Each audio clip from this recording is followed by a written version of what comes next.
usuário, Vitor. Pronto. Então, boa noite, pessoal. Bem-vindos e bem-vindas à nossa quinta aula, o nosso quinto encontro do curso, do curso organizado pela Semana de Geografia 2025, que tem como tema Desnaturalizar a Guerra e Pautar o Absurdo. A nossa aula de hoje, a gente tem como objetivo discutir a região do Oriente Médio, especialmente todos esses conflitos que estão acontecendo, estão bem contemporâneos agora, e a gente está acompanhando cotidianamente isso.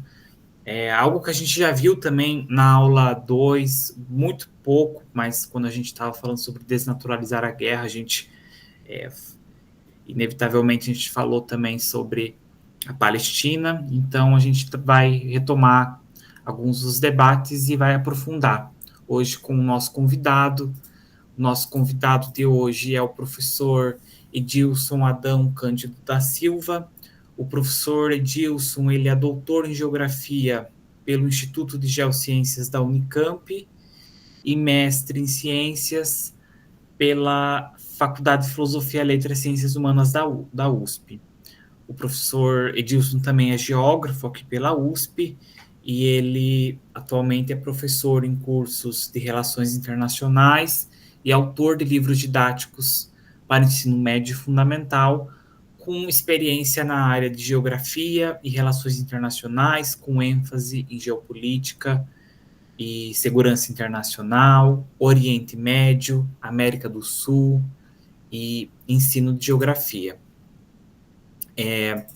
Bom, a dinâmica é sempre, né, pessoal? A gente começa com a exposição do professor Edilson, depois da exposição do ministrante, a gente abre para o debate. Então, as perguntas que vocês forem mandando no chat, a gente vai responder no final da videochamada. Mas caso o professor, enfim, o senhor quem decide, mas essa é a nossa dinâmica. E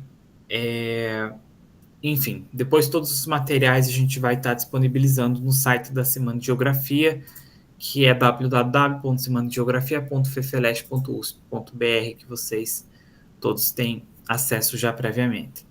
Então, professor, muito obrigado mesmo por aceitar o nosso convite, e a gente, agora eu passo a palavra para o senhor, e mais uma vez, muito obrigado, a gente está muito honrado de recebê-lo aqui. Eu que agradeço o convite, Wagner, a professora Glória, a professora Valdirene.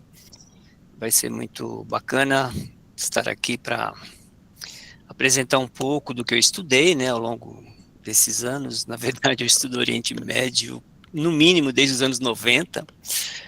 Estava revisitando aqui o meu antigo TGI, né, de 92, que foi sobre a disputa por territórios na Palestina, depois o mestrado também, e durante um tempo eu fiquei escrevendo em revistas sobre Oriente Médio.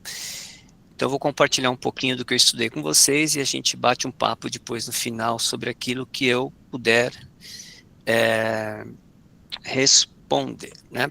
Acho que para ilustrar essa exposição, eu vou compartilhar aqui, vou ver se dá certo aqui, compartilhar minha tela. Vocês só me confirmem se ela está entrando em tela cheia. Só um minutinho, por favor. Vamos lá. Aqui.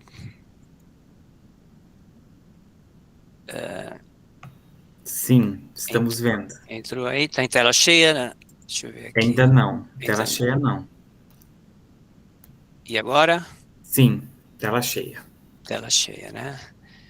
Deixa só eu passar aqui. Bom, essa exposição vai abordar a razão dos conflitos no Oriente Médio. Tem uma longa trajetória para a gente chegar aos dias de hoje, né? Então, vamos lá. Avançou aí o slide?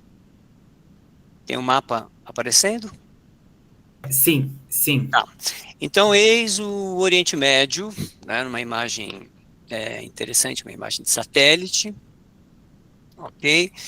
O Oriente Médio, tal qual conhecemos, porém sem as fronteiras, sem as linhas divisórias, né? Primeira provocação que eu quero fazer aqui nessa exposição é começar pelo próprio termo, pela própria expressão, né? Oriente para quem? Médio para quem? Há muito tempo atrás eu entrevistei um historiador que fazia a seguinte provocação: afinal de contas, quem está acima da linha do Equador está no Oriente, porque é o caso dessa região, né?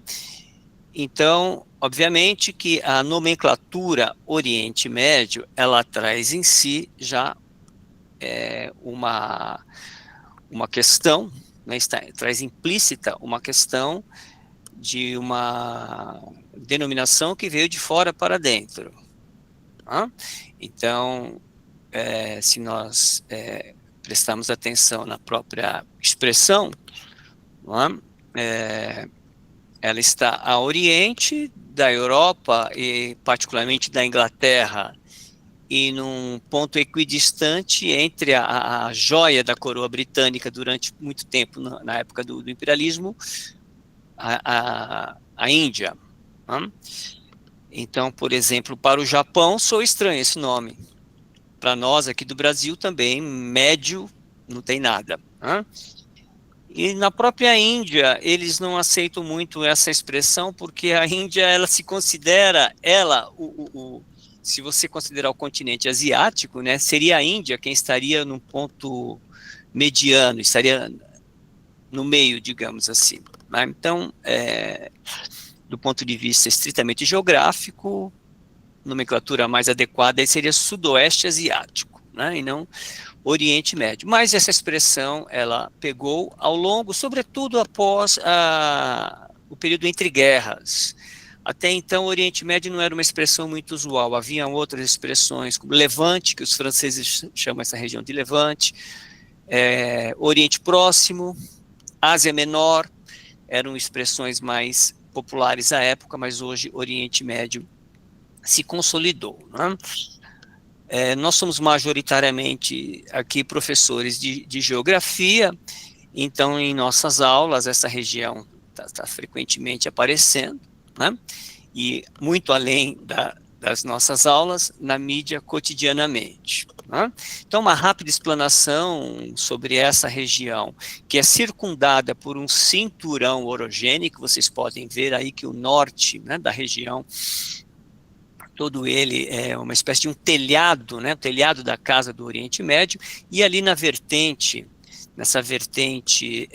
ocidental da Península Arábica, também temos um paredão rochoso. Então, essa composição geomorfológica, somada à dinâmica atmosférica regional, faz com que predomine ali, na maioria da região, um clima bastante seco, com algumas exceções, né? Na vertente ocidental do Oriente Médio nós temos o clima mediterrâneo, mas ele é predominantemente árido e semiárido.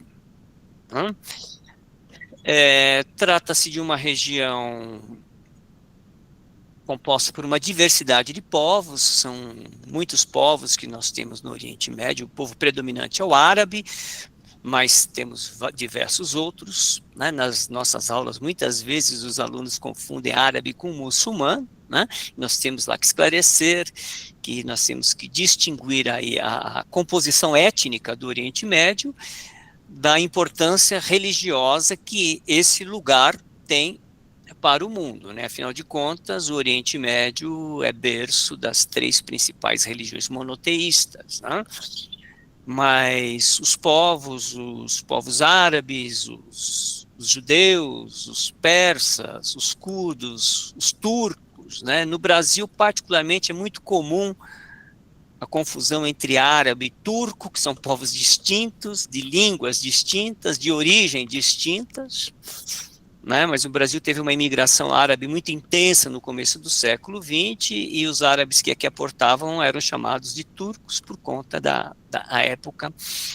Era uma área dominada pelo Império Turco-Otomano, que vai nortear aqui a nossa aula.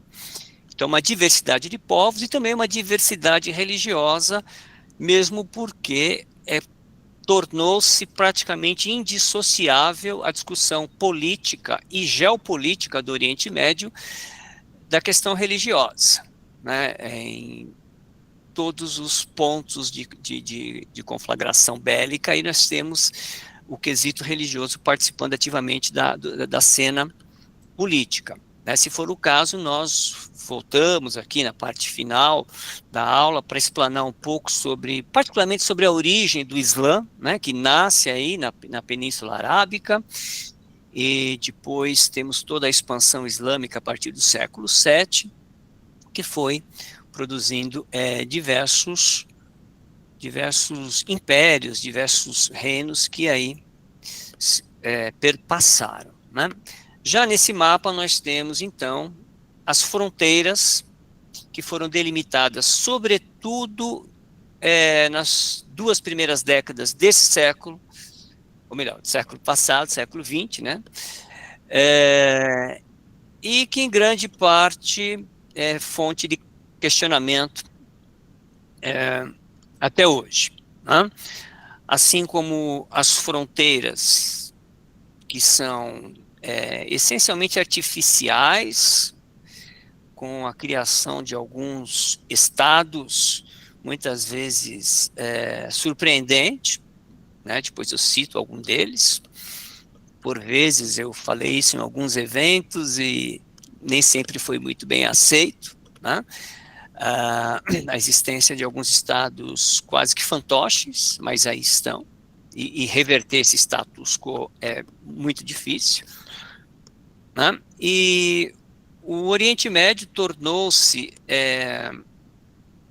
atualmente a região, atualmente entre aspas, porque essa história vem de longa data, né? Mas hoje novamente o Oriente Médio está em evidência, tornou-se talvez a região mais conflagrada do planeta, né? E para nós amantes da geopolítica, né, eu cheguei ao Oriente Médio, o Oriente Médio ele foi o meu fim, o meio foi a geopolítica, né, pelo meu interesse dos meus estudos desde a graduação em geopolítica e depois na pós-graduação também. E o Oriente Médio é essencialmente uma região geopolítica, ele é cercado de pontos estratégicos que vocês sabem tão bem quanto eu, não vou ficar enumerando cada um deles aqui. Também podemos voltar a discutir especificamente algum deles, como o que foi mais falado aí nas últimas semanas, né, foi o Estreito de Hormuz, é uma região extremamente estratégica, desde antes do advento do petróleo, porque a presença do petróleo nessa região sobretudo a partir do século XX, e esses pontos já eram estratégicos antes disso, como o Golfo de Aqaba, que vocês estão vendo aí, depois a construção do Canal de Suez, no final do século XIX, o Estreito de Bósforo e Dardanelos, lá na Turquia, até hoje uma região bastante tensa, né? Agora com a guerra da Ucrânia, sobretudo, a Rússia precisando passar ali pelo Estreito de Bósforo, quem controla o Estreito de Bósforo, quem tem a administração de Bósforo e Dardanelos é a Turquia, desde o Protocolo de Montreux, em 1936, mas outros países também se arvoram presentes ali. Então, tudo isso tem um caráter introdutório nessa apresentação dessa perspectiva extremamente geoestratégica dessa região, certo? Bom, nós temos assistido temas tensos e polêmicos relacionados ao Oriente Médio, particularmente dois mais em evidência nesse momento, que é a questão do Irã, a questão da faixa de Gaza, né? Mas no final do ano passado, eu fiz um evento, mas naquele momento era o Líbano que estava em evidência, falei sobre o Líbano e toda a complexidade que cerca o Líbano, e o que eu digo nos meus encontros, e vou reafirmar aqui, é que para a compreensão do quadro bélico dessa região, nós precisamos lançar a âncora ao passado, né? O presente, per si, explica muito pouco. Claro que isso é válido para outros pontos do planeta, mas particularmente o Oriente Médio convive hoje com questões mal resolvidas no começo do século XX. Essencialmente, esse período aí. Então, eu acho estranho, fico surpreso quando vejo a mídia, ou mesmo alguns debatedores, tentando entender a crise atual do Oriente Médio a partir do fatídico ataque do Hamas em outubro de 23 a Israel, que daí decorreu a atual tensão, né? Então, é claro que não está ali a razão. Eu gostaria, inclusive, de ler um parágrafo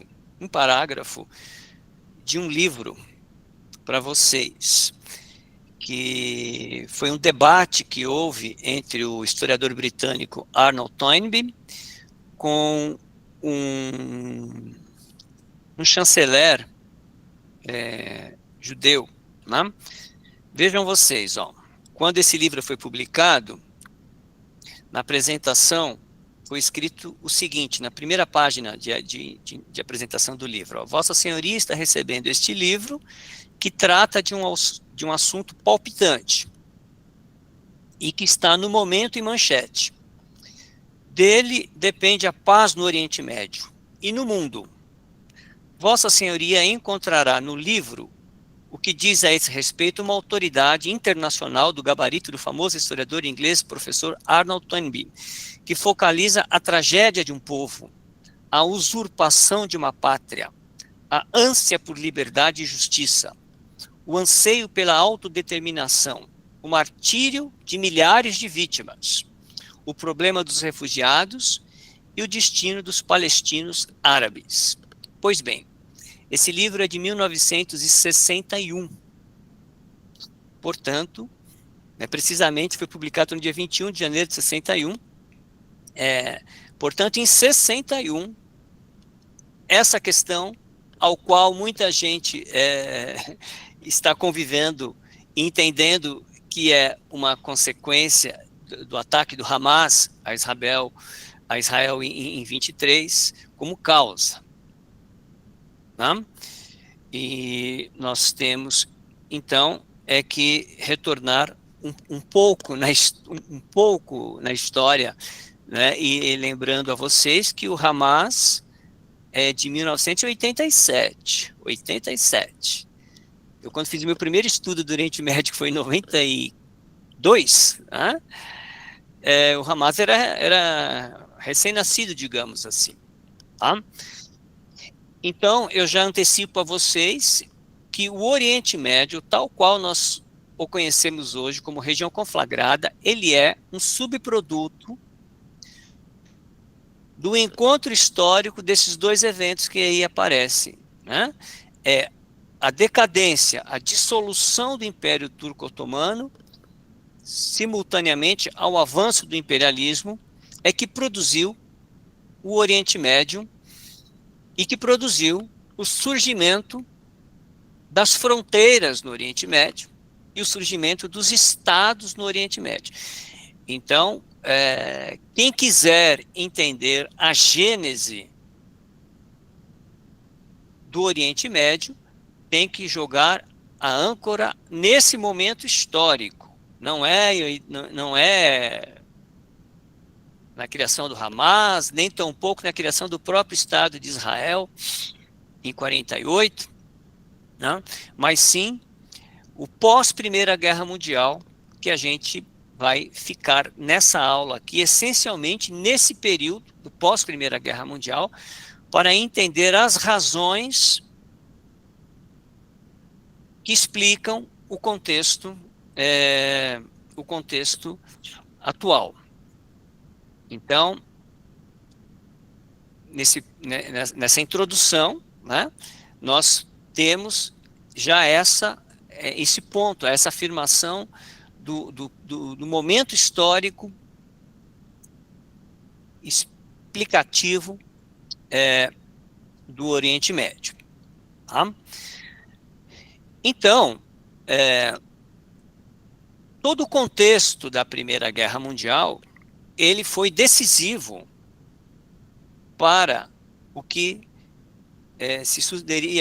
viria logo em seguida. Né? Então, nós temos que contextualizar momentos que antecederam a Primeira Guerra Mundial, uma vez que sabemos que a Primeira Guerra Mundial, ela é produto do acirramento do imperialismo que se desenvolveu ao longo da segunda metade do século XIX. O historiador Eric Hobsbawm, no seu clássico A Era dos Impérios, ele tem uma fala muito interessante que eu guardei e sempre utilizo nos meus textos, nas minhas aulas, né? Que o Hobsbawm disse o seguinte, que nenhum evento na história derrubou tantas árvores para produzir papel para a explicação de um acontecimento histórico como a Primeira Guerra Mundial. A Primeira Guerra Mundial é uma teia muito complexa. A Primeira Guerra Mundial, ela quando eclodiu, ninguém a queria. As potências tentaram evitar ao máximo. A Primeira Guerra Mundial ela foi deflagrada, né, foi declarada em lágrimas pelo chanceler alemão, pedindo para que a Rússia não interviesse na questão dos Balcãs, né, que vocês sabem tão bem quanto eu, que o estopim esteve ali nos Balcãs, quando o arquiduque Ferdinando foi assassinado por um nacionalista sérvio, né? E a região era dominada pelo reino austro-húngaro, que era aliado da Alemanha. Né? Então, quando a Áustria, o reino austro-húngaro, quis dar uma lição à Sérvia pelo assassinato do seu príncipe, né? A Alemanha pedia para a Rússia que não socorresse a Sérvia, que era aliado da Rússia. Então, todo esse imbróglio, né? Esse imbróglio que levaria à Primeira Guerra Mundial. Agora, esse foi o estopim. O contexto é muito mais amplo, porque o que nós tínhamos ali na região era a seguinte situação. O Império Turco-Otomano era dono de um imenso território que ele construiu ao longo de 8 séculos. O Império Turco-Otomano, ele é um dos impérios mais longevos de todos os tempos. E ele estava em decadência, ele estava em declínio. Né? E cada potência europeia, essas são as principais potências imperialistas, né, tentava tirar melhor proveito daquilo que seria o espólio territorial do Império Turco-Otomano. Eu prefiro enfatizar o Império Turco-Otomano porque os otomanos são uma das tribos turcas que chegaram ali no século XI e que construíram esse vasto império. Haviam outros povos turcos, né, porque os turcos originalmente vieram das estepes asiáticas. Né? Eles vieram na condição de mercenários no século XI para socorrer ao Império Abássida, que estava com problemas internos, mas com o desenrolar da história, posteriormente, de submissos ao Califado Abássida, os turcos formariam um imenso império também. Né? Então, esse Império Turco-Otomano, que foi constituído ao longo de muitos séculos, ele era imenso. E o Reino Unido, que eu vou usar aqui muitas vezes o sinônimo Inglaterra, né, como principal país do Reino Unido, era o país que estava melhor posicionado ali junto às terras do Império Turco-Otomano. E havia uma imensa rivalidade com a França na disputa por um melhor posicionamento na região. Um episódio muito interessante é a construção do Canal de Suez, porque no Egito, porque o Egito tinha um pachá, que era o governante local, né, que estudou na França e tornou-se muito amigo do Ferdinand de Lesseps, né, que foi o arquiteto que fez Suez, o mesmo que fez depois projetou o Canal do Panamá. Então a França tentava se posicionar estrategicamente ali e teve essa brilhante ideia de construir um canal, que o Reino Unido lutou o quanto pôde contra. O Reino Unido tentou evitar a construção desse canal o máximo possível, né?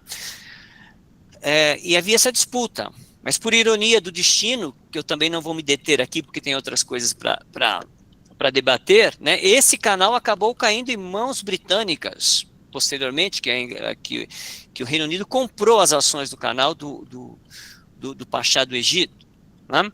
E enquanto a França construiu o canal, o Reino Unido contornou o continente africano e foi se posicionar ali nas imediações do Golfo Pérsico, para se prevenir de um possível ataque francês ao que mais o Reino Unido temia, que era a Índia.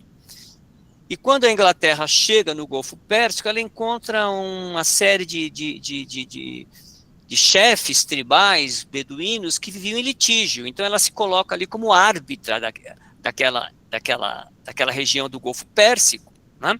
E começa a reconhecer cada chefe tribal ali no Golfo Pérsico como um monarca, para justificar a sua presença ali.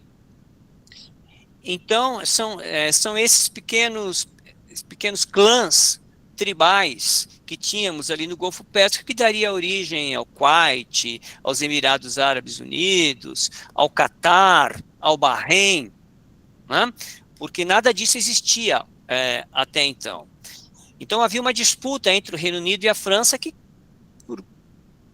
por alguns momentos, quase foram a uma guerra, né? A Rússia era outra potência que tentava se posicionar de forma confortável nas áreas otomanas e, sobretudo, a eterna cobiça que a Rússia teve dos estreitos, né, de Bósforo e Dardanelos. O que a Rússia sempre quis do Império Turco-Otomano foram esses estreitos, que eram chamados da chave da porta russa. Né? E a Alemanha, a entrada tardia da Alemanha também veio jogar peso nessa disputa, porque quando a Alemanha chega, ela se aproxima muito do sultão, que estava endividado, que estava enfraquecido, que estava submisso à presença britânica e francesa na antessala do Império. Então nós tínhamos ali um emaranhado de disputa entre essas potências, cada qual querendo tirar melhor proveito do território turco-otomano, que se sabia já que iria diluir, porque era já um império decadente. O Reino Unido e a Rússia também travaram uma disputa muito intensa pelo domínio da Pérsia, né? Vocês devem saber que a antiga Pérsia é o Irã atual. O Reino Unido, ele se posicionou no sul da Pérsia e a Rússia no norte da Pérsia. Então, o antigo Império Persa, ele era pressionado no sul pelos britânicos e no norte pelos russos. E havia também uma situação bastante tensa entre Reino Unido e Rússia por conta dessa disputa territorial na Pérsia. Só que em 1905, a Rússia se envolveu numa guerra com o Japão e, surpreendentemente, perdeu. A Rússia perde uma guerra para o Japão, o que selaria o seu destino posteriormente. Inclusive, a Revolução Bolchevique de 1917 tem a ver com esse episódio de 1905. Então, esse era o contexto da Primeira Guerra Mundial, sem falar, né, no fato sabido, acho que todos aqui devem saber que a França tinha um revanchismo muito forte contra a Alemanha. Houve uma guerra, a Guerra Franco-Prussiana, no século XIX, em que a França perdeu para a Alemanha e perdeu, inclusive, áreas territoriais importantes, ricas em minérios, e a França sempre alimentou um revanchismo muito forte contra a Alemanha por conta dessa guerra e imbuída de reconquistar a área perdida. Então era um clima extremamente tenso, né, entre as potências. Bom, esse é o cenário que estava posto, o cenário macro histórico, por assim dizer. Quando explode a guerra em 1914, né, havia todo um contexto político e alimentado pelo nacionalismo, pelo emergente nacionalismo árabe, desejosos da independência. Então é aí que nós vamos começar a entender a construção do Oriente Médio contemporâneo, porque os árabes vão selar uma aliança com o Reino Unido, no contexto da Primeira Guerra Mundial. Havia várias organizações secretas, nacionalistas, árabes, que eram dominados pelos turcos, pelos turco-otomanos, né? Então, na Síria, sobretudo na Síria, em Damasco, mas também em Bagdá, haviam organizações que, influenciada, inclusive, pela penetração europeia, tentavam um caminho para a independência. Nós sabemos que a discussão sobre o conceito de nação e a decorrência dela, o nacionalismo, é algo bastante complexo nas ciências humanas, particularmente na ciência política, né? Não há um consenso sobre esses conceitos, né? Mas paira um certo consenso de onde deriva o sentimento nacional, que é um sentimento oriundo da Revolução Francesa, né? E franceses, ingleses, alemães, russos, né, estavam presentes nas terras otomanas e influenciaram de uma forma até contraditória o pensamento árabe. Então, nós tínhamos grupos nacionais e, particularmente, eu chamo a atenção já de vocês para o movimento nacionalista que surgia no começo do século XX e que viveu seu auge durante a Primeira Guerra Mundial na região conhecida como Hedjaz, na Península Arábica, que a gente vai chegar lá já já. Tá? Então, saibam vocês, aqueles que não sabiam, que os árabes serão envolvidos na Primeira Guerra Mundial e vão tomar partido ao lado dos ingleses, ao lado dos britânicos, contra a opressão otomana. Porque o que queriam os árabes nos anos 10 do século XX? Os árabes queriam a independência do Império Turco-Otomano. Explodiu a Primeira Guerra Mundial. Os turcos estavam na Tríplice Aliança, ao lado dos alemães. Então, a Inglaterra estava contra a Alemanha, contra os turcos, e, consequentemente, os árabes, aliados aos britânicos, vão entrar contra os turcos. No entanto, a Inglaterra tinha um objetivo, né? Se consolidar e absorver a maior parte possível do espólio territorial turco-otomano. E os árabes entram na guerra sonhando com a independência. Então o propósito é o mesmo, o combate aos turcos, porém o objetivo era distinto, o objetivo britânico e o objetivo árabe. E isso vai permear o fluxo histórico e político que virá a partir de então. Então, eu gostaria que vocês olhassem aí esse mapa regional do Oriente Médio, antigo, prestassem atenção onde fica o Hedjaz, ok? Fica nessa vertente oriental da Península Arábica. Aqui está o Mar Vermelho, aqui está a Península do Sinai, aqui está o importantíssimo Golfo de Aqaba, que é a conquista de Aqaba na Primeira Guerra Mundial, um episódio bastante importante. Aqui o então recém-construído Canal de Suez, o Mar Vermelho, que aqui no ponto final do Mar Vermelho tem o Estreito de Bab el-Mandeb, ok, que justifica inclusive a existência desse Mar Vermelho, que é uma corrente oceânica aqui que joga as águas marítimas aqui para dentro, porque essa região, vocês sabem tão bem quanto eu, é uma região árida, extremamente árida, e não há, praticamente não há rios, né, indo para o Mar Vermelho, né, essa margem direita do Nilo, ela é pobre em afluentes, e essa região do Hedjaz, e essa região aqui, que vocês estão vendo como Iêmen, mais ou menos onde está a letra Y e a letra E, é uma região que era conhecida como Wazir, uma região extremamente árida, né? Ela é penalizada pela natureza. Então aqui está o Hedjaz, onde vai transcorrer boa parte da nossa aula aqui. E aqui está o Nejd, ou Neged, que é boa parte da Península Arábica em sua porção centro-oriental.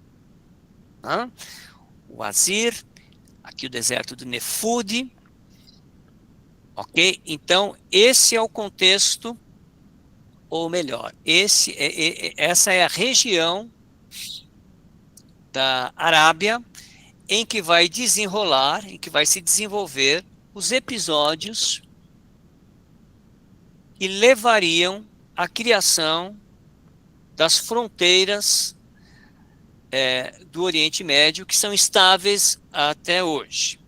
Então, nós vamos nos deter aqui do que está acontecendo nesse momento da história, particularmente os anos de 1916 e 1917, na região do Hedjaz. Tá? Falaremos detidamente sobre o Hedjaz. Então, é importante que vocês tenham o conhecimento, né, da área abrangida pelo Império Turco-Otomano, que teve a duração aí histórica do século XIII ao século XX. Né, tecnicamente, em 1922, deixa de existir o Império Turco-Otomano, que dominou boa parte do norte da África, né, particularmente o Egito, o sudeste da Europa, a região dos Balcãs, né, não é à toa que nós temos ali nos Balcãs áreas muçulmanas que datam desse período. Ali nos Balcãs sempre foi uma área de disputa entre o Islã e Bizâncio, né, o império cristão que ali se fez presente, Constantinopla, né? Então, Albânia, por exemplo, é um país muçulmano, a Bósnia, né? E grande parte do Oriente Médio esteve sob domínio otomano. É importante ressaltar, a gente não vai muito por esse caminho, mas é importante para contextualizar também, que durante a vigência do Império Turco-Otomano, e antes dessa investida imperialista europeia em seu território, o Império Otomano ele tinha como grande rival o Império Persa. Então, nós tivemos inconclusivas guerras entre o Império Otomano e o Império Persa, que gradativamente enfraqueceu os dois impérios, né?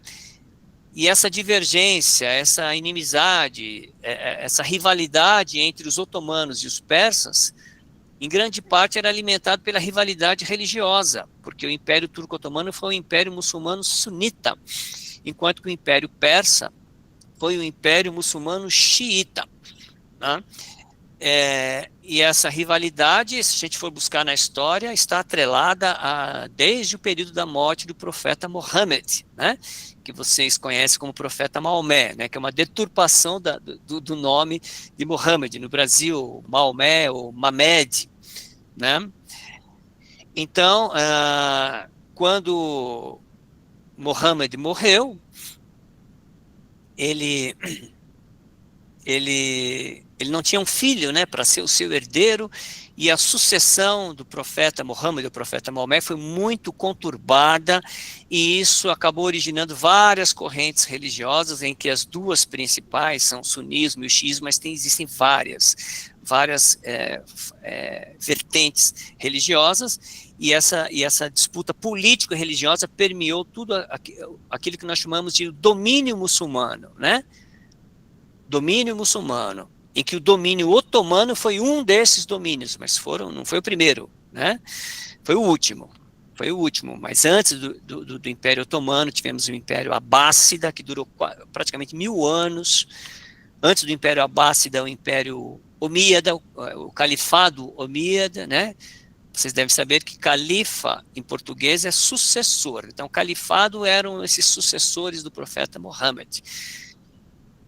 E durante séculos, o Império Otomano e o Império Persa se degladiaram por conta dessa rivalidade, né? Isso enfraqueceu os dois impérios, que depois assistiu à chegada daquilo que um dia eles chamaram de os bárbaros, os europeus eram os bárbaros, né? Que se fortaleceram, e houve uma disputa muito intensa, pau a pau, muitas vezes os muçulmanos tendo vantagem contra a investida europeia, mas um marco para isso foi a Revolução Industrial, né? A Revolução Industrial, ela pôs um fim a essa rivalidade e colocou o Ocidente, enfim, no nível tecnológico muito acima dos impérios muçulmanos, tanto o Império Turco-Otomano quanto o Império Persa. E ambos cairão perante a maior pujança tecnológica militar das potências europeias que se fizeram valer, sobretudo, a partir da segunda metade do século XVIII. Mas o Império Turco-Otomano permanecia, né? Ele permanecia ocupando essas áreas. Obviamente que teve muitas revoltas, levantes e rompimento, mas a vastidão do Império Turco-Otomano, ela é realmente grande, se bem que não contínua, né? É cheio de idas e vindas. Então, este é o contexto que vai nos levar a compreender aquilo que ensejaria as tensões que nós temos até os dias de hoje, né? Então, gostaria que vocês prestassem muita atenção, particularmente nesse slide aí, que explica o contexto do Hedjaz, né? Lembrando que o Hedjaz é aquela faixa oriental da Península Arábica, onde inclusive está Meca e Medina, as duas primeiras cidades da tradição da história islâmica, ok? O Hedjaz, essa extensa faixa ocidental, era governado pelo xerife de Meca, o xerife Hussein ibn Ali, né? Conhecido como Rei Hussein. O verbete xerife significa o guardião dos lugares sagrados. O xerife de Meca, ele era o guardião da área sagrada do Islã, onde está Meca e Medina. E ele obteve, né, autonomia perante o Império Turco-Otomano. O sultão, ele não gostava muito da ideia dessa autonomia ao xerife de Meca, Porém, ele sabia da importância, por assim dizer, zoroástrica, né, espiritual, religiosa, que o xerife representava perante os muçulmanos. Mesmo porque, né, o título de xerife de Meca, ele denota descendência direta da árvore genealógica do profeta Mohammed, ou se preferirem, de Maomé. Né? O xerife de Meca, ele era descendente de Maomé pelo tronco da filha de Maomé, Fátima. Vocês já devem ter ouvido a expressão Fatímidas, né, o Império dos Fatímidas. Né? Fátima era casada com Ali, né, que era primo do profeta Mohammed. Então, o xerife de Meca, ele tinha essa importância religiosa e também política.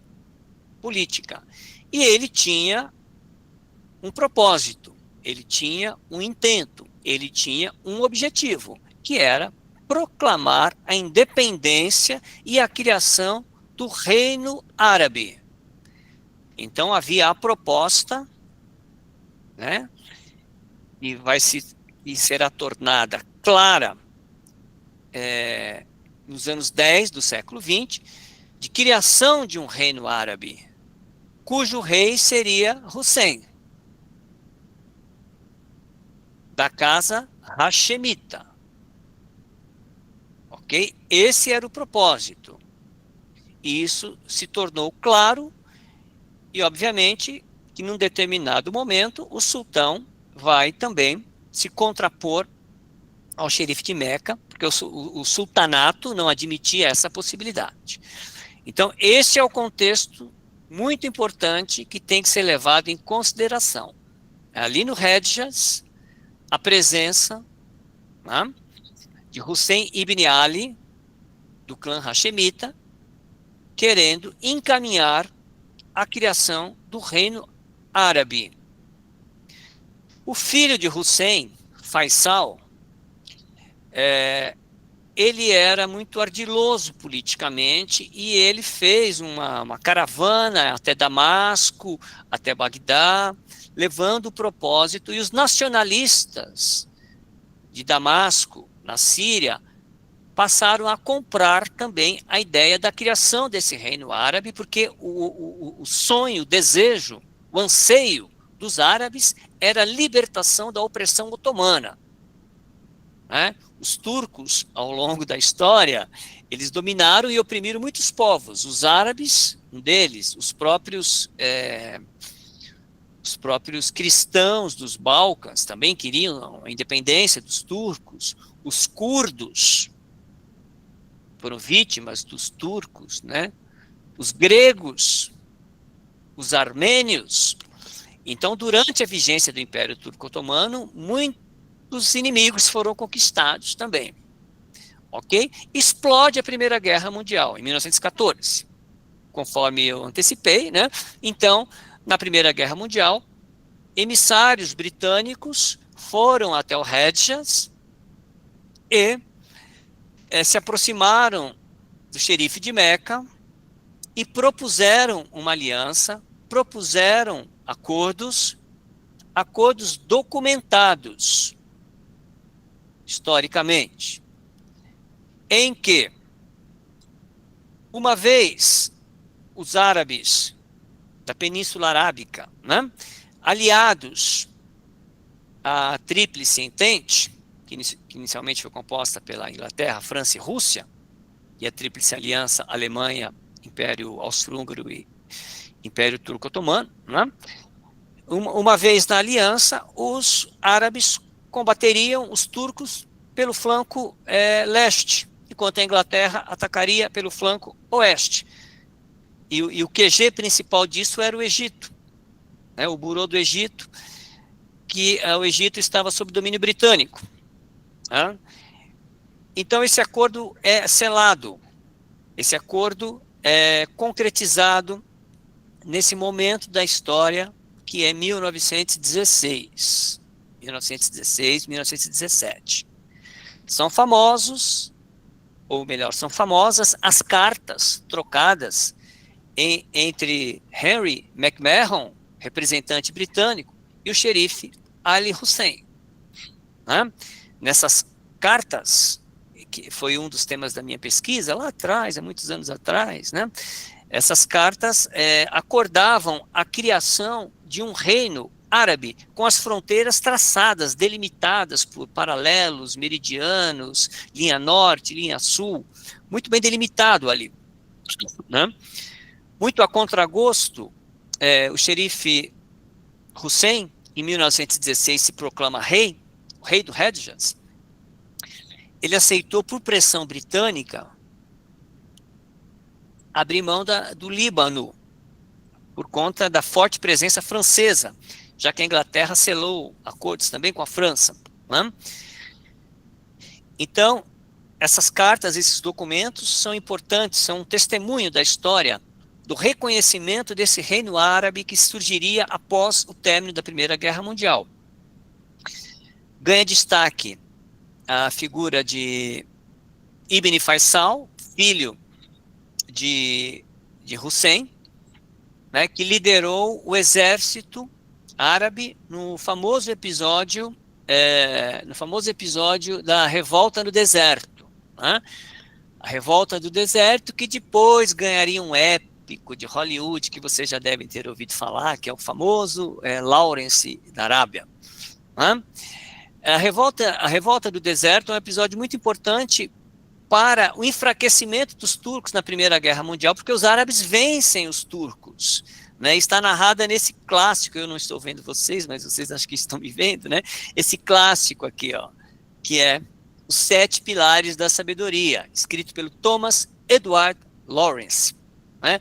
Um tenente britânico, muito controverso, muito polêmico na história, que arquitetou, né, a organização ao lado do Faisal do rude exército árabe que ganhou armas britânicas para combater os turcos na Primeira Guerra Mundial e conseguiram conquistar o Golfo de Aqaba, né?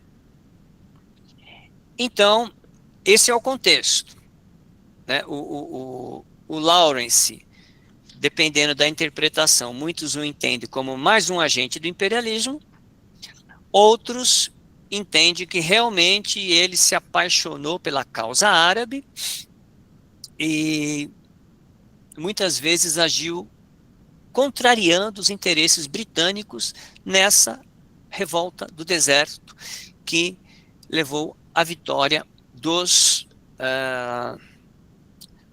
árabes contra os turcos, né? E aí, como toda boa polêmica, não há uma razão muito clara de um dos lados. Eu acho que a melhor forma de tirar essa dúvida, esse que eu tenho aqui é um clássico, esse livro aqui é dos anos 30 do século passado, mas depois a editora Record relançou uma outra versão aqui no Brasil. Então, esse é o contexto do Hedges. E por que isso é importante?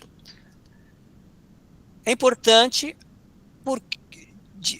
diante do que viria. Porque, ao mesmo tempo que o Reino Unido, por meio, né, de Harry McMahon, acordou o reconhecimento do Reino Árabe de Hussein,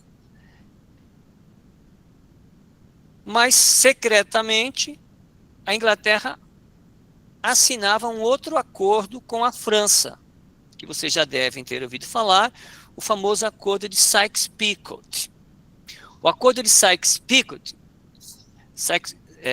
Mark Sykes, o representante britânico, e François Picot, né, que a gente fala Picot, mas é Picot, um diplomata francês. O acordo de Sykes-Picot partilhava o Império Turco-Otomano entre as 3 potências envolvidas na Primeira Guerra Mundial, na Tríplice Entente, né? Entre Inglaterra, França e Rússia. Então é importante que vocês considerem isso na compreensão do Oriente Médio. Nesse momento, está sendo acordado com interesses antagônicos o mesmo território, né, que levaria às desavenças posteriores. Então, eis né, na grafia em inglês, aí, o Hedjas é essa área da Península Arábica, né? Meca e Medina estão aqui próximo ao litoral, né?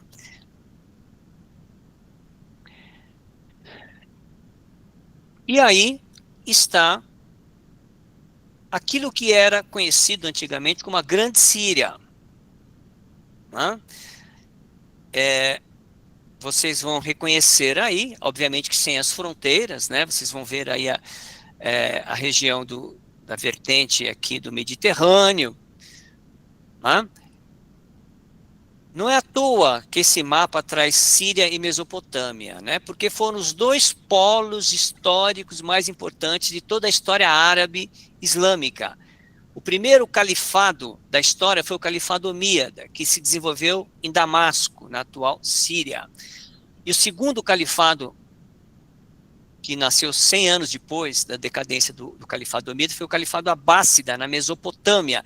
E todos nós, geógrafos ou historiadores que estamos aqui, sabemos que a Mesopotâmia fica no atual Iraque, né? Todo mundo sabe a origem do nome, inclusive, né? É ali na região entre o rio Tigre e o rio Eufrates. Então, essencialmente, essa região aí era a região sonhada e desejada para ser criado o Estado Árabe, que não existia, ok? Nós estamos no começo do século XX, não existe um Estado Árabe, existem dezenas, centenas de milhões de árabes sem um Estado.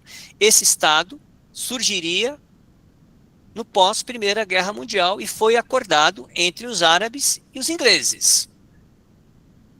Acontece que, ao mesmo tempo que a Inglaterra selava um acordo com os árabes, ela selava um acordo também com os franceses. E depois surgiria um terceiro acordo que a Inglaterra também selava com um emergente movimento sionista que surgia na última década do século XIX na Europa, que também são essas mesmas terras, na área menor, essa vertente ocidental da Gran Síria, né? A Inglaterra prometeu ao sionismo, na famosa declaração Balfour. Vocês já ouviram falar em Arthur James Balfour, que em 1917 faz a sua famosa declaração aceitando a ida dos judeus da Europa para essa região, que estava, na verdade, sendo pretendida pelos árabes para construir um reino árabe, um Estado árabe. Então, eu só posso dar risada quando eu vejo muita gente buscando a origem dos conflitos atuais, no ataque do Hamas, ou mesmo no surgimento do Hamas, ou mesmo na Guerra dos 6 Dias, ou mesmo em 48, é muito anterior, né? É muito anterior. Então, sabemos, quase não há judeus aqui. Há alguns remanescentes dos hebreus, né? Mas são pouquíssimos, nesse período da história em que estamos retratando a constituição daquilo que viria a ser conhecido como Oriente Médio. Ok? Então, esse é o contexto. Há um acordo selado com os árabes, há um acordo selado com os judeus e há um acordo selado entre ingleses, franceses e russos pelas mesmas terras. Né?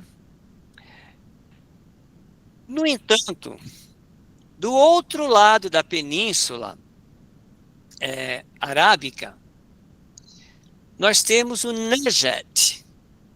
O Negev era uma região pobre, era uma região árida até hoje, uma região sem recursos, e que havia ali uma família, né, que se tornou rival depois da família Hashemim, que era a família Saúde, que ali constituiu uma dinastia, né, mas que eu vou deixar para falar do Negev daqui a pouquinho. Né? Mas é importante apresentar o Negev, que é essa vertente centro-oriental da Península Arábica. Né? Aqui o extremo oeste, a porção ocidental é o Hedjas, e a vertente oriental é o Negev, e saibam vocês que ali há uma família importante para a região, nessa região muito pobre, sem importância, sem influência até então. Ok? Então, o Oriente Médio, ele era uma região em que se assistia uma disputa triangular com interesses contrastantes, né? O domínio franco-britânico que ia se estendendo, o nacionalismo árabe que ia emergindo e o nacionalismo turco que existia também, que não desejava ver a dissolução do seu império. Desejavam, sim, os turcos laicos, a queda do sultão, mas a manutenção do território turco, porque surge um movimento nacionalista turco que dará origem mais tarde à Turquia moderna em 1923. Tá?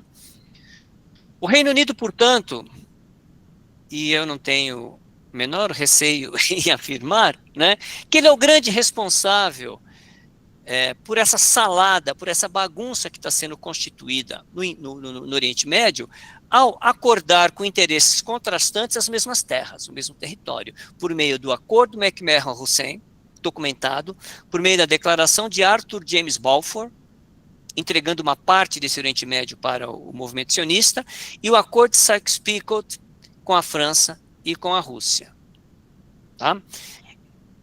Esse é um dos trechos de uma das cartas que eu peguei do meu livro aqui, para ilustrar com vocês o comprometimento. Né? Vou ler rapidamente. É uma carta do Henry McMahon ao rei Hussein. Apressei-me levar o conteúdo de vossa carta ao conhecimento do governo britânico e é com maior satisfação que vos transmito, em seu nome, a declaração seguinte que acolhereis, estou certo, com satisfação. Né? Cortei um trecho.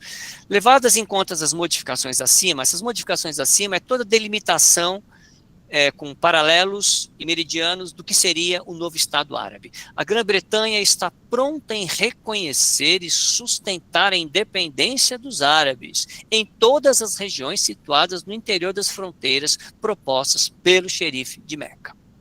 Okay? Então, aí está o comprometimento britânico no reconhecimento de um Estado árabe pós-Primeira Guerra Mundial. Não preciso nem dizer que esse Estado árabe nunca veio a existir. Bom, no contexto da Primeira Guerra Mundial, no contexto desses acordos secretos, e particularmente no contexto do acordo de Sykes-Picot, acontece um fato inusitado, que vocês sabem tão bem quanto eu, que foi a Revolução Bolchevique de 1917. Aliás, acabei de ver aqui uma pequena falha minha. Onde está 2017? Por favor, leiam 1917. Acho que foi a empolgação da época. Né? O que acontece? A Revolução Russa levou os bolcheviques ao poder, que derrubaram a monarquia, né, o czar, né, e os revolucionários denunciaram Sykes-Picot. Eles anunciaram que havia um acordo imperialista entre as potências, né? E isso caiu como uma bomba na época e o xerife de Meca foi pego de surpresa e exigiu uma satisfação, né, da Inglaterra. Veja o que disse a palavra oficial britânica. Né?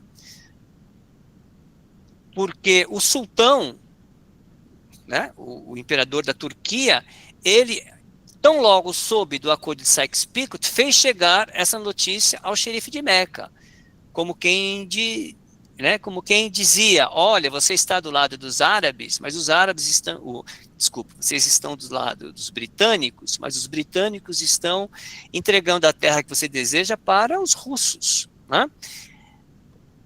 Seria supérfluo sublinhar que o objetivo procurado pela Turquia é o de semear dúvida e a desconfiança entre as potências aliadas e os árabes, que sob esclarecida direção de Vossa Majestade, desenvolvem nobres esforços para recuperar sua antiga liberdade, a independência. Né?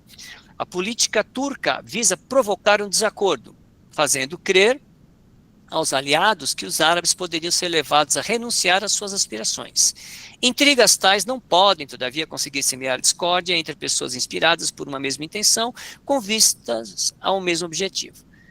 E aí vem o detalhe, né? O governo de Sua Majestade confirma suas promessas anteriores concernentes à libertação dos povos árabes, 1917. Ok?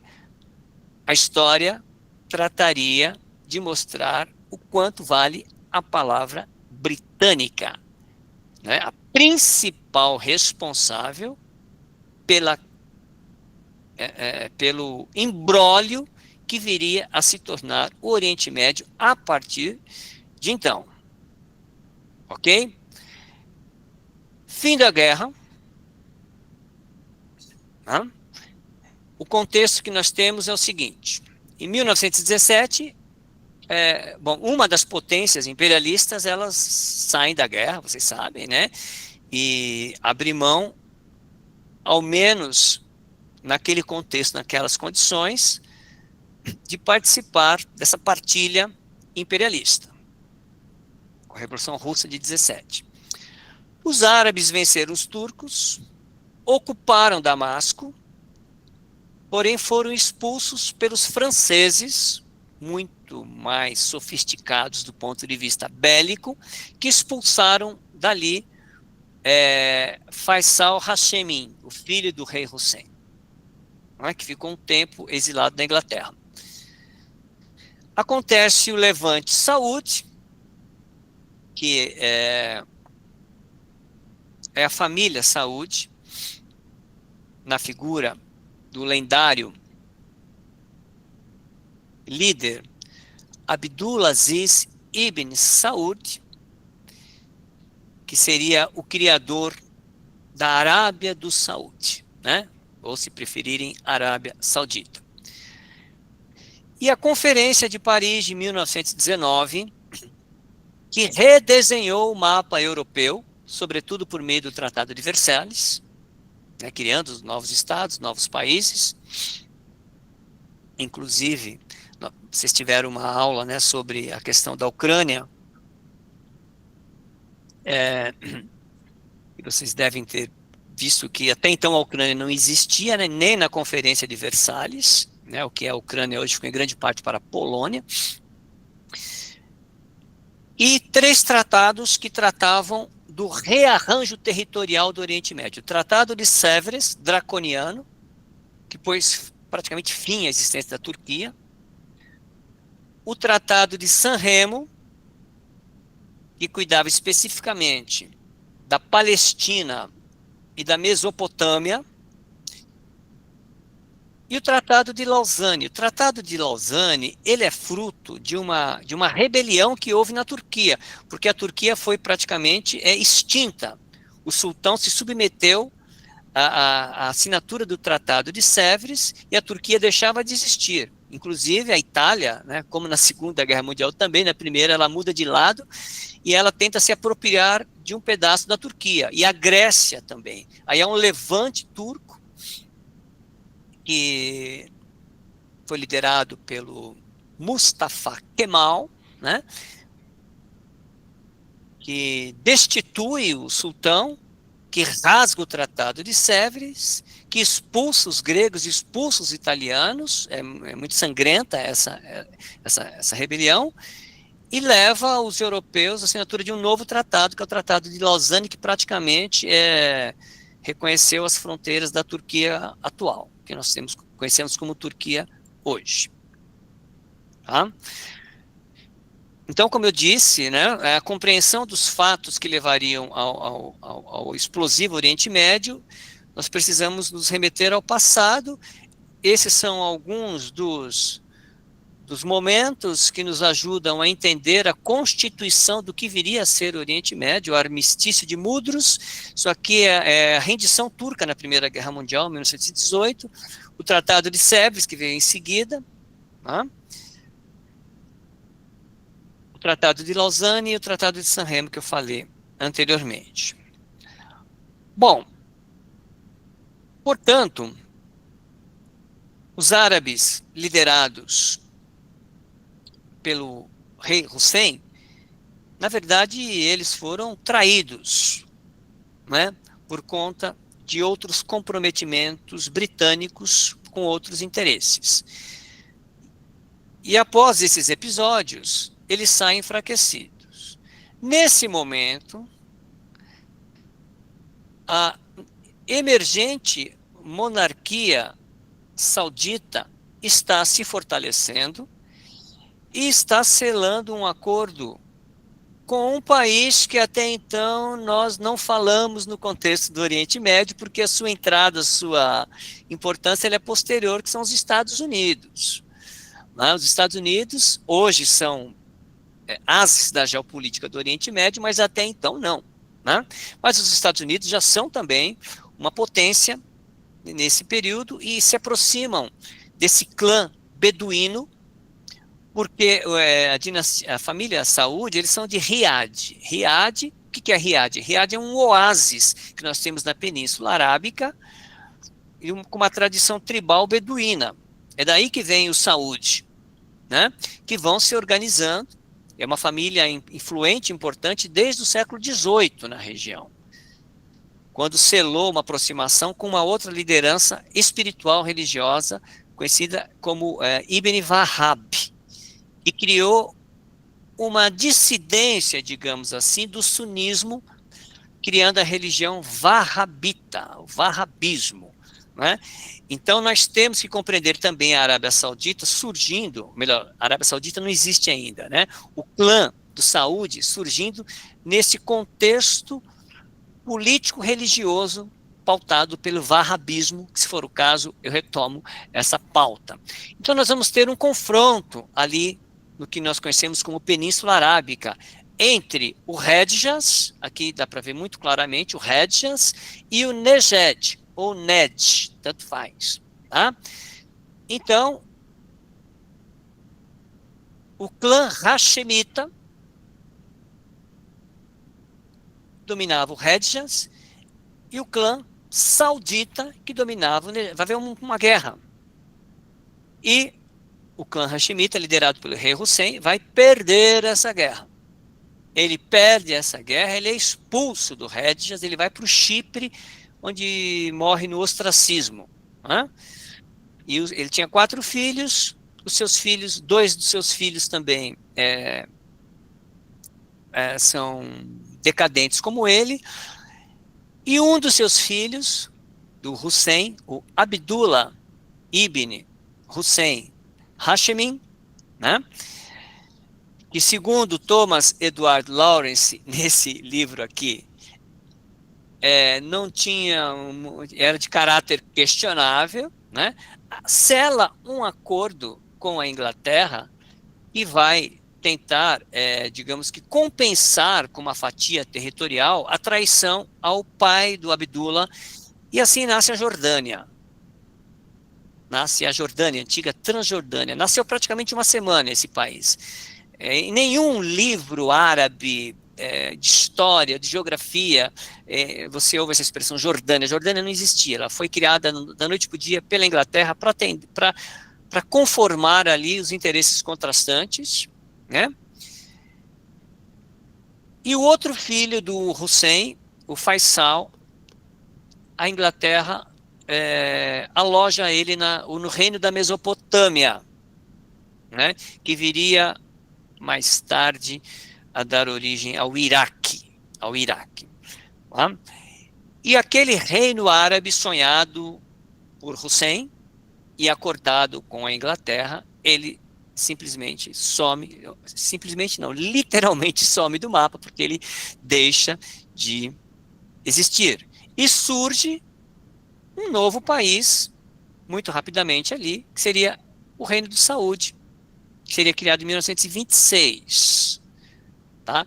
É bom dizer a vocês que o líder, né, que o chefe, o principal nome é o Abdulaziz Ibn Saud, né, que criaria esse reino e teria muitos filhos. Né? Calcula-se em aproximadamente 50 filhos.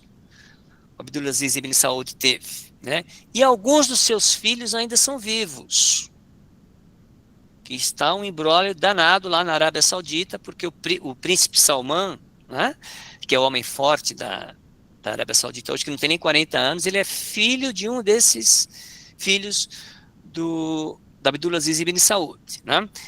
E vai nascer ali um novo país, vitorioso, que viria a se chamar Arábia Saudita, que, ao que me consta, precisaria confirmar, mas tenho quase que certeza que é o único país do mundo que oficialmente leva o nome de uma família.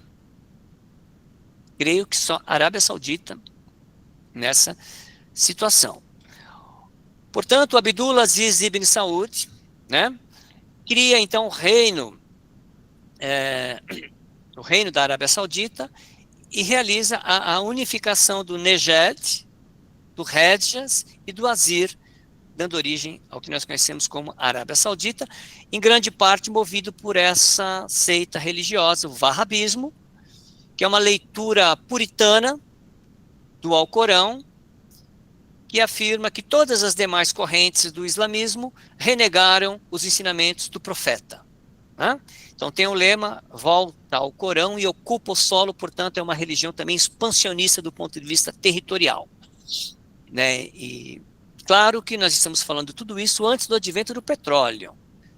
Essa Arábia do Saúde seria imensamente beneficiada pelas riquezas trazidas pelo petróleo a partir da década de 30, sobretudo, né, tornando-se um país rico, essa que é a verdade para os padrões ali do Oriente Médio, e um dos países que mais investe no armamentismo nos dias atuais, né? Eu via antes de tudo que aconteceu no Irã, via muita gente falando da potência militar, né, e a gente que estuda o Oriente Médio sabe que de potência militar o Irã não tem nada, né?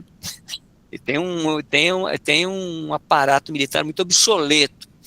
No mais, os episódios aí mostraram claramente isso. A Arábia Saudita não, diferente. Aí está o atual príncipe, né? Sultan Ibn Saud também, da família. Como o rei Abdulaziz Ibn Saud teve aproximadamente 50 filhos, e cada filho dele também teve dezenas de filhos, e foi passando de geração em geração essa tradição. Atualmente a Arábia Saudita é conhecida como o país dos príncipes, né? São milhares de príncipes que levam o sobrenome Saud. Praticamente todos os postos políticos, ministérios da Arábia Saudita têm um membro da família. Tá? O petróleo torna-se uma força ali nos anos 30, conforme eu disse a vocês. É feita, selada uma aliança muito forte, quase que incondicional com os Estados Unidos. A Arábia Saudita é um aliado dos Estados Unidos, então temos que considerar isso na geopolítica contemporânea, na leitura do Oriente Médio. Existe ali a cooperação de países do Golfo, liderado pela Arábia Saudita, que é um grupo de países do Golfo Pérsico, todos eles próximos dos Estados Unidos. E esse é o atual príncipe saudita. Ok?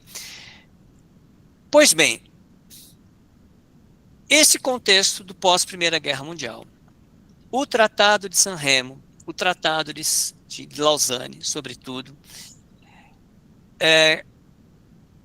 explicam a constituição dos estados que surgiriam ali. A nova Turquia, porque a Turquia era uma monarquia até esse momento, né? A República Turca, ela é proclamada pelo Mustafa Kemal, que depois se autodenominou Atatürk, que quer dizer pai dos turcos. É a Turquia moderna, que vem até os dias de hoje. A Síria e o Líbano fez-se valer o acordo de Sykes-Picot e ficaram para a França até os anos 40, se bem que nos anos 30 há uma constituição libanesa, mas a independência plena vem em 46. Né? A Síria e o Líbano surgem também, mas não é aquela grande Síria histórica, é uma Síria bem menor. O Iraque, a Inglaterra acomodou ali o Faisal, uma monarquia submissa a Londres, até o Faisal lutar pela independência e conseguiu a independência do Iraque em 1932, e logo em seguida ele morre. Seu filho também morre num acidente automobilístico e fica o neto do Faisal, que tinha apenas 5 anos, né? O príncipe regente, digamos assim. Aí acontece um golpe militar e o Iraque vira uma república militar, até Saddam Hussein. Né? A Jordânia, ela surge como reino hashemita, foi o que restou daquele acordo pelo braço do filho Abdullah, né? Filho do rei Hussein, ok? Tanto é que o nome oficial da Jordânia até hoje é Reino Hashemita da Jordânia, mas é um reino hashemita muito inferiorizado em relação ao que foi projetado, né? A Arábia torna-se Arábia do Saúde, a Arábia Saudita, que ocupa grande parte da Península Arábica e depois é muito beneficiada pelo petróleo. A Palestina tem toda uma trajetória que teríamos que dar uma aula só sobre ela, né? Mas vocês devem saber, né, muito difundido, que o movimento sionista, muito organizado na Europa, muito sólido, muito rico, né, patrocinado pelo barão Rothschild, idealizado por Theodor Herzl, né, ao patrocínio da das migrações intensas, trazendo judeus da Europa para a constituição daquilo que viria a ser o Estado de Israel, que seria proclamado por David Ben-Gurion no dia 15 de maio de 1948, após a Segunda Guerra Mundial. A Segunda Guerra Mundial também é muito importante, porque vai consolidar o que já vinha acontecendo desde a Primeira Guerra Mundial. Os checados do Golfo, cada um deles vira um estado, um país independente, né, o que, para quem estuda o assunto, é quase que risível a forma como se transformaram em países, todos eles inventados pela Inglaterra. Eram, por exemplo, a família Al-Sabah, era uma família de pescadores naquela região que é hoje o Kuwait. E, repentinamente, a Inglaterra reconhece a dinastia Al-Sabah como um reino do Kuwait. Né? E no Irã, houve também um movimento militar que derrubou a monarquia, né, derrubou o último imperador persa, e assume um militar, um membro do exército persa, que se rebatiza com o nome de Pahlavi, e muda o nome de Pérsia para Irã, ok?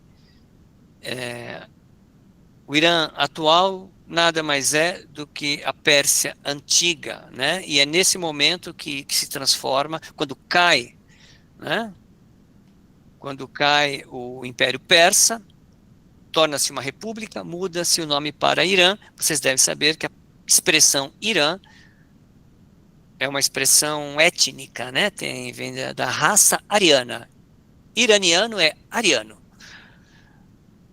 Ok? Esse Shah Reza Pahlavi, depois ele acaba sofrendo um golpe do próprio filho, que é o Mohammad Reza Pahlavi. E tem um capítulo muito interessante, nosso prazo já está esgotando aqui, né? Que quando o Irã surge, o desenrolar político histórico leva a uma grande crise, que a forma de contornar foi criando uma monarquia parlamentarista, e o poder foi entregue a um líder político muito hábil no Irã, chamado Mohammad Mossadegh, que tornou o Irã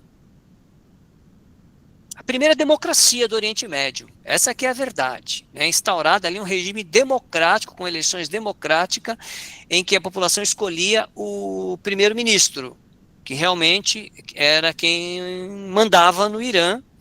E esse Mohammad Mossadegh, ele fez algo, ele aventou fazer algo imperdoável para o Ocidente, né? Ele nacionalizou as reservas petrolíferas iranianas.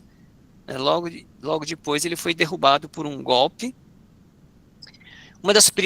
Uma das primeiras, se não a primeira operação da jovem CIA, que havia sido acabado de criar pelos Estados Unidos, a famosa Operação Ajax. Né? Se vocês não ouviram, procurem. A Operação Ajax é uma operação da CIA, levada a cabo por um sobrinho do Ted Roosevelt, né? E derrubou o governo de Mohammad Mossadegh e recolocou a monarquia no poder no Irã, uma monarquia ditatorial do Shah Reza Pahlavi, que veio até 1979, quando houve a Revolução Islâmica. Aqui, muito rapidamente, né, um breve percurso de como transcorreu a história na Palestina, né, como eu disse, seria tema de uma outra aula, né, mas a força, a organização, o poder econômico e o poder militar sionista, que foi se instaurando ali na Palestina a partir, sobretudo, dos anos 20, dos anos 30 e muito nos anos 40 com a perseguição nazista aos judeus, né? Isso culminou com a criação do Estado de Israel. Os árabes tradicionalmente desunidos, bastante desorganizados, foi um confronto super desigual até hoje. Então, essa nova ordem internacional que surgiria em 1945, que vocês tanto falam aos alunos de vocês, né? A nova ordem internacional que surge em 1945, inaugurando uma nova era histórica no mundo contraposto em dois blocos antagônicos, de um lado a potência capitalista, do outro lado a potência socialista. Israel nasce nesse contexto. É indissociável o surgimento de Israel, dessa nova polarização ideológica que vai acontecer a partir de 1945, né, que vem com a Guerra Fria, e um aliado incondicional dos Estados Unidos. Conforme vocês sabem, os Estados Unidos é o país que tem o maior número de judeus do mundo. Então, por hora, o que eu tenho a falar para vocês, eu fui bastante rigoroso aqui com o meu horário, estou acabando na hora prevista, tem até alguns complementos aqui, que se for o caso, a gente retoma, né? Mas esse é o contexto de criação do Oriente Médio, de surgimento dos países do Oriente Médio, e as guerras subsequentes são consequência desse contexto, todas elas. A primeira guerra árabe-israelense de 49, a própria guerra de Suez de 56, elas, a de 67, e faria uma nova divisão ali no Oriente Médio. Por hora é isso, eu agradeço a paciência, a atenção de vocês até aqui, né? E caso seja de acordo, de vontade de vocês, estou aqui para a gente conversar um pouco sobre o assunto. Eu passo a bola lá para o meu amigo Wagner agora. Obrigado, professor. Muito obrigado pela sua exposição, pela sua aula, muita informação. E, enfim, vamos para a nossa próxima etapa agora, então, para a nossa etapa de perguntas. Já temos algumas perguntas aqui no chat. Eu vou ler as perguntas que foram encaminhadas. Uma das primeiras perguntas, professor, foi solicitando o nome do livro que o senhor leu um trecho no início. O livro de 1961, se eu não estou enganado. E depois a gente pode enviar também o nome no e-mail. O professor Edilson nos envia, a gente encaminha com referências complementares. E temos a primeira pergunta.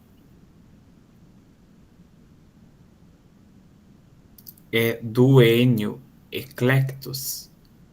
É o seguinte: Como só tem essa pergunta, ainda vou ler ela e o professor pode responder na íntegra. Conforme a gente vai tendo perguntas depois, se a gente tiver muitas perguntas aí, eu leio elas em bloco.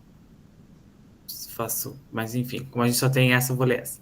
Pode ser. O Enio, eu leio para ficar salva na gravação, mas está aqui no chat, caso o pessoal queira ver. O Enio Eclectus perguntou: há a impressão generalizada de que os povos muçulmanos, árabes ou não, estão vinculados a práticas terroristas e radicalismo religioso. Hamas, Estado Islâmico, supressão da liberdade feminina no Irã, por exemplo. Até que ponto tal perspectiva é mero senso comum, resultado de ignorância, superficialidade, etc., ou de fato retrata uma característica histórica definidora de tais nações, de tais povos? Ok. Posso começar aqui? Sim, professor. Tá bom, então. O livro tá aqui, né? Eu vou passar para vocês. É muito difícil de encontrar. Eu encontrei em sebo, né? Sou daquela geração de sebo ainda, né?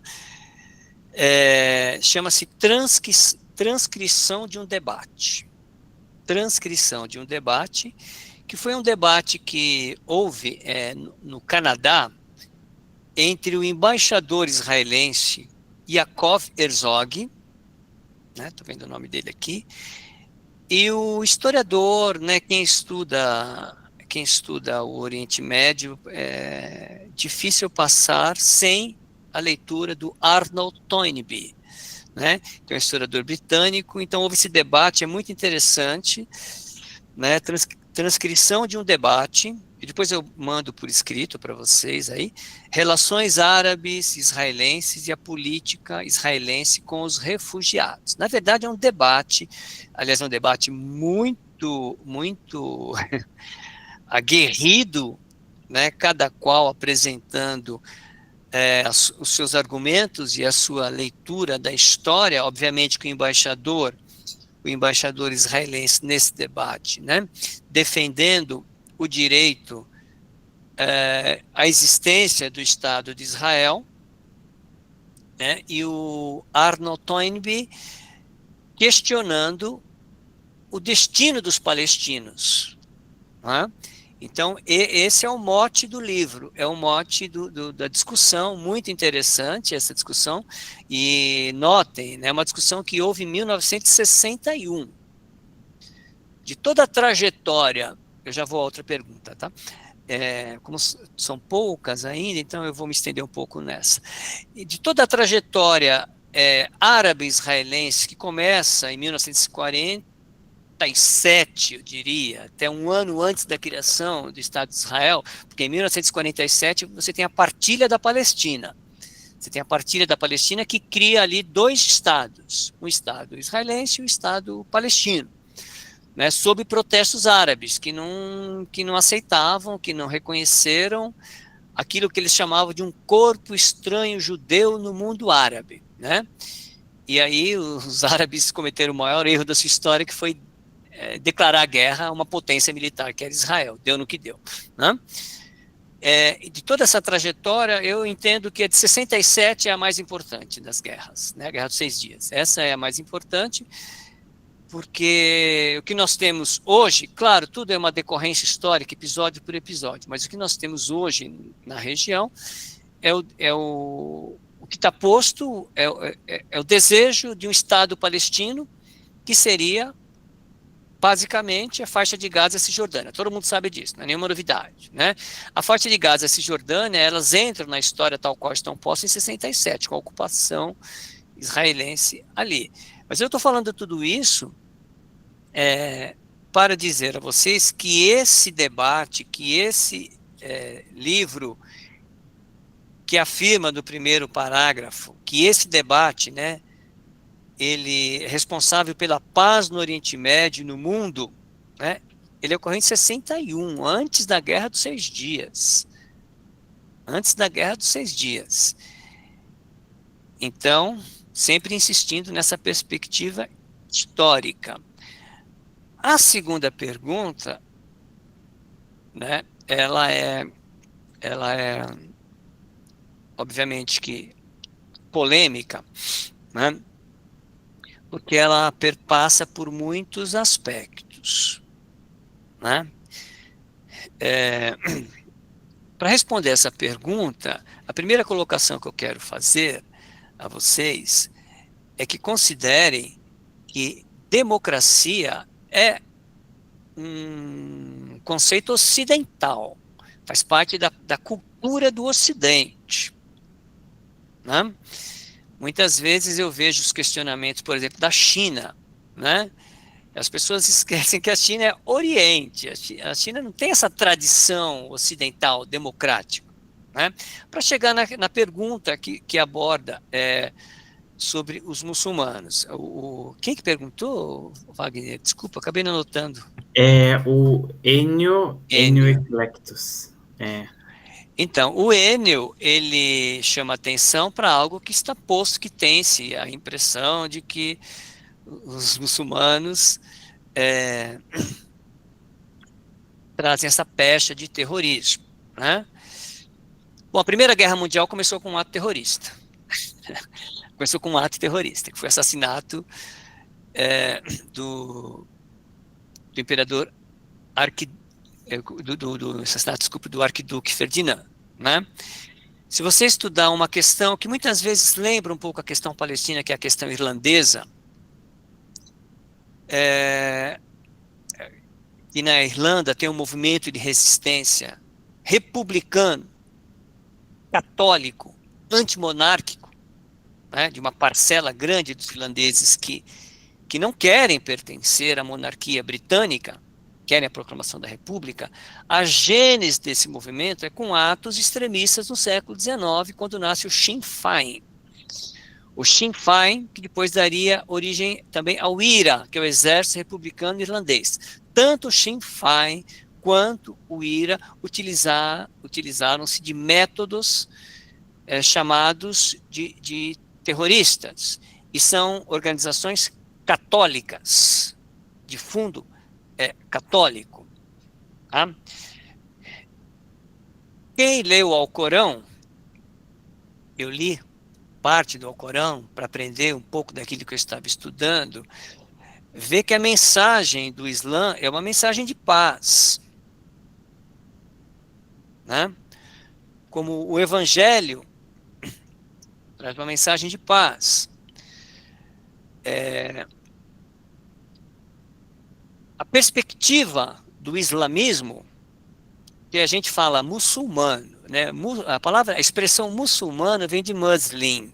Muslim é Islam, em árabe. Islam é submissão a Deus. Portanto, todo muçulmano, filologicamente dizendo, ele é um submisso a Deus, ao desejo de Deus, né? Do mesmo Deus cristão, que muitas vezes, o Enio traz essa reflexão, né? Muitas vezes as pessoas entendem que o Deus muçulmano, o Deus cristão e o Deus hebreu são deuses, né? Distintos, é o mesmo Deus. A interpretação desse Deus que é distinta. Por exemplo, os cristãos, particularmente os católicos, os evangélicos, né, que aqui no Brasil a maioria cristã é católica e evangélica, porque tem cristão que não é nenhuma coisa nem outra lá na Europa, né? Os cristãos seguem Jesus Cristo, não é isso? Jesus é o profeta principal. Jesus é um dos profetas do islamismo. É um dos profetas.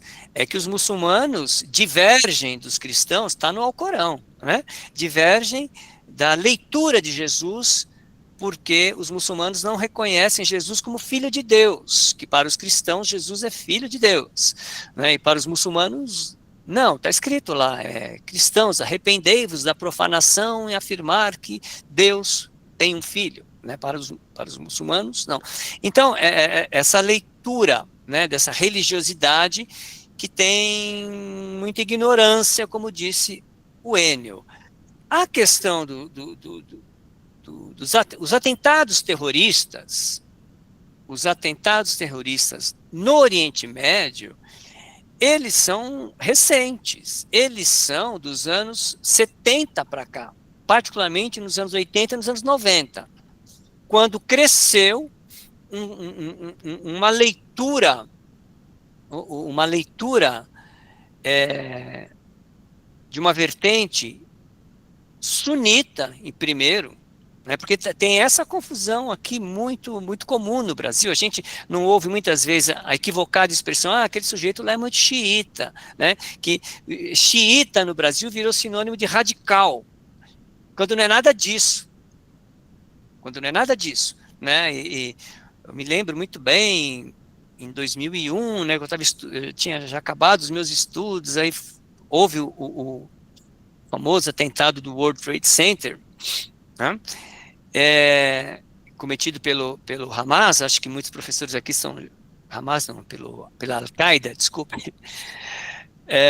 Muitos professores são jovens, não devem se lembrar desse momento. Eu estava em sala de aula, nesse dia, 11 de setembro de 2001, estava em sala de aula, né, levei né, o que está acontecendo, até entender o que estava acontecendo, né, e naquele mesmo dia eu fui chamado para dar uma entrevista, e ao vivo a entrevistadora me perguntou, mas professor, por que Osama Bin Laden é tão xiita? Né?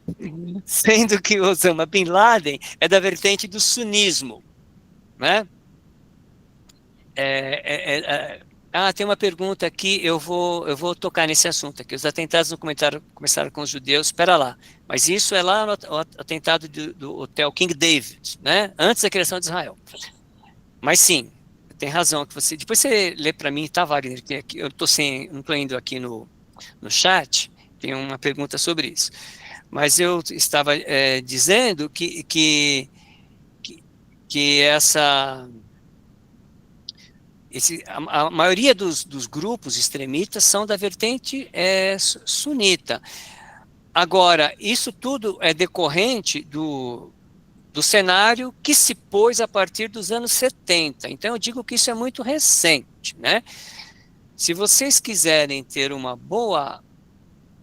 bom discernimento da compreensão do que está no âmago desses grupos extremistas, assistam um filme chamado Paradise Now. Paradise Now, né? É uma aula sobre o que traz na alma oprimida de um sujeito, né, que cresce ali nos territórios ocupados, vendo a mãe chorar cotidianamente porque não tem água para dar aos filhos. E do lado, o colono judeu com piscina. Então, gradativamente, vai sendo construído um sentimento. Gente, eu não preciso ir muito longe, né? Acho que está todo mundo vendo. Eu não vou. Se você quiser projetar daí, eu não sei se eu mandei para vocês algumas imagens da faixa de Gaza, que eu escolhi a dedo para não ser muito sofrido ver aquelas imagens. Imaginem vocês as crianças que estão na faixa de Gaza hoje, daqui a 15 anos, né? Porque esses jovens extremistas, todos eles cresceram nessa situação. Então, o terrorismo,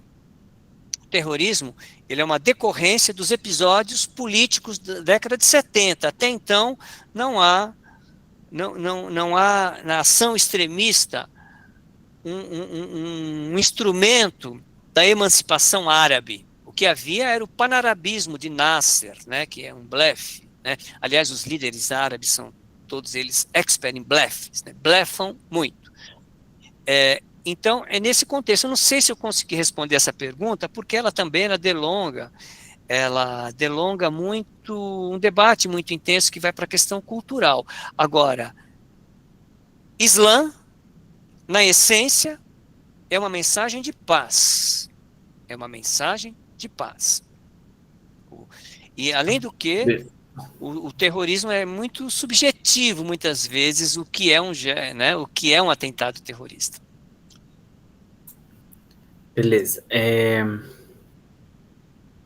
A próxima pergunta, professor, e vai encerrar as perguntas em um minuto. A próxima pergunta é do Paulo Roberto Januzzi, e ele perguntou: professor, é fato que durante a ocupação sionista a ideia foi de criar cidadãos de segunda classe como os palestinos?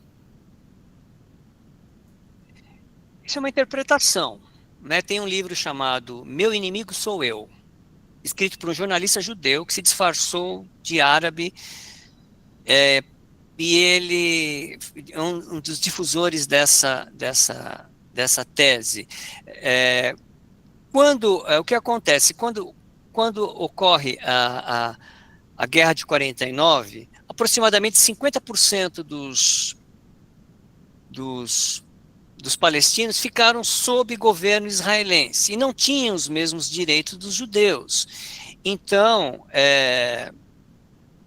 foi criado, sim, uma categoria de cidadão de segunda classe por conta desse contexto de apartheid dentro de Israel. Não é? Atualmente existem os árabes israelenses. Os árabes israelenses são uma minoria que temos dentro de Israel, que tem os direitos, inclusive tem os partidos palestinos árabes, né? Mas minoritário. O contexto histórico foi criando, sim, um estado de apartheid dentro de Israel, sobretudo em relação àqueles árabes da faixa de Gaza e da Cisjordânia. E para não deixar sem resposta, que enquanto eu respondi aqui, apareceu aqui no chat, mas e os atentados não começaram com os judeus? Olha, sim, é verdade, você tem razão. Quando os judeus foram trazidos da Europa para a Palestina, né, da época, o Estado de Israel hoje, não preciso dizer a vocês que a grande maioria do povo israelense é oriundo dos judeus da Europa, são europeus, né? Você pega um cidadão de 60 anos, o pai dele talvez tenha nascido em Israel, mas o avô já não nasceu, né? Diferente do povo palestino que está no mesmo local há mais de 1000 anos. Então, o movimento sionista era muito organizado, e uma das estratégias foi criar, sim, grupos armados, milícias armadas judias, para expulsar os palestinos das aldeias árabes, por meio, sobretudo, de 3 grupos, Irgun, Ster e Haganah, que para o movimento sionista eram organizações armadas, mas para muitos estudiosos, e sobretudo para os árabes palestinos, é o início do terrorismo no Oriente Médio. Então, é nesse contexto que alguém colocou a pergunta, não começou com os judeus? Sim, esses 3 grupos, Irgun, Haganah, Ster, eram milícias armadas que afugentavam os palestinos, como, por exemplo, o fatídico episódio de Deir Yassin, em que metade da aldeia foi executada pelo Irgun, né, cujo líder, mais para frente, viria a ser o primeiro-ministro israelense, Itzhak Shamir. Houve um primeiro-ministro israelense chamado Itzhak Shamir, com a sua origem em grupos terroristas. Né? E alguém também fez a menção aqui ao atentado de 1972, que foi nas Olimpíadas de Munique, né? Foi o movimento Setembro Negro. Setembro Negro é um episódio que ocorreu na Jordânia, mas o nosso prazo esgotou, eu não vou decorrer sobre ele. Ok, vou passar a palavra para o Wagner. Tem a última pergunta, professor. Pode, por mim tudo bem. Minha última pergunta, se o professor puder responder em 3, 4 minutos. É porque tem o tempo ainda. Deixa eu ver aqui. É o do Otacílio Marcondes da Silva Júnior. Há uma diferença entre os atentados, entre aspas, da ULP e dos grupos fundamentalistas atuais? A Organização pela Libertação da Palestina que surge em 64 como um grupo, na verdade o grupo chama-se Al-Fatah, né?